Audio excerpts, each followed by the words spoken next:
Nakakahiya yan, ma'am. Huwag sila magsasalita ng ganyan kasi nagpapakita yan ng incompetence ng Philippine National Police.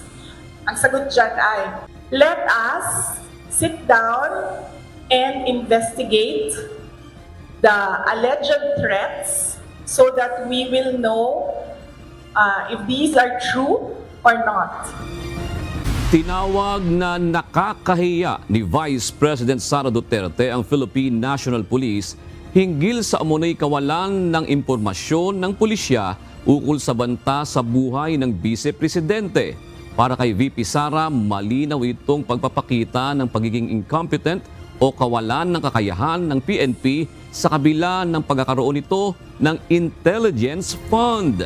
Sinagot din ng Vice Presidente ang issue ukol sa kasong inihain o reklamong inihain laban sa kanya ng Quezon City Police District at sinabing nakahanda rin siyang magsampa ng kaukulang reklamo laban sa mga ito.